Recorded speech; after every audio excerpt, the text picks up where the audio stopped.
So you're getting back into fitness and you're looking for something low impact that's effective and also fun. Are you asking for too much? Nope. I got you covered. I got just the thing. Check it out.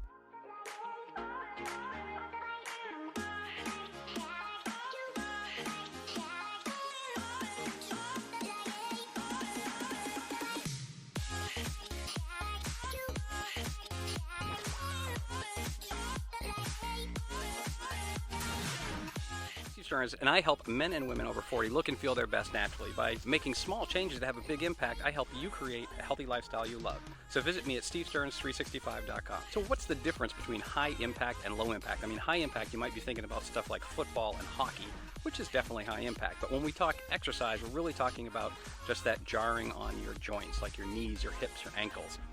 And high impact is good. I mean, it helps to strengthen your bones if you do it occasionally, but if you do it a lot, it can be very damaging. A good idea is to balance the two with low impact and high impact. And today we're really going to talk about the benefits of low impact and my favorite low impact exercise, which is totally fun and effective. So as you may have guessed, low impact is easier on your joints, your ankles, your knees, your hips, that sort of thing. It's also great for building strength and endurance, muscle, and even losing a few pounds. So what are the best types of low impact exercise? Walking's great, swimming, yoga, but my personal favorite is biking.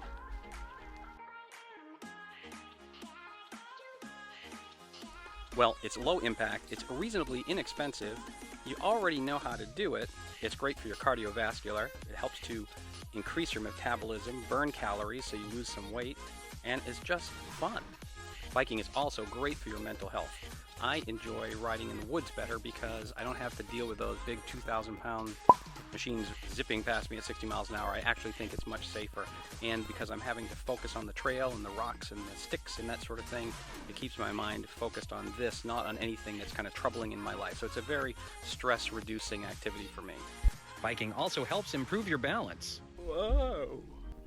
So my recommendation, if you want to get started, if you have a bike that you haven't ridden for a while, definitely take it to a local bike shop, have them tune it up to make sure that the brakes work, the gears work, and that you're going to have a good time. If you don't have a bike, I'd still go to your local bike shop because they're going to be able to suggest the right thing based on the kind of riding that you want to do. The only other necessary accessory is the helmet, something like this. So that's it. If you want a really fun, low-impact workout, I highly recommend biking. Every week I like to leave you with a free resource to help you in your health and wellness journey, and this week is no different. I'm excited to offer you free enrollment in my group, Fit in 14. In the group, you get free daily workouts that are low impact, you get free recipes, resources, all that stuff emailed directly to you, and you get a great resource group on Facebook where you've got other like-minded people and other resources that will help you in your fitness journey. And we're going to get fit in just 2 weeks doing this program, and it's absolutely free for you because you are watching this video. All you have to do to sign up is go to stevestearns365.com/fit, and we'll get started right away. So did you get some value from this? I hope that you did. If so, hit like for me, okay? And share it with a friend. What the heck? Oh, don't forget to subscribe and hit the little notification bell because it'll let you know when I put out a new video. And I do that almost every week, sometimes a couple times. Peace. I'll see you on the trail. So why biking? Well, it's low impact. It's reasonably...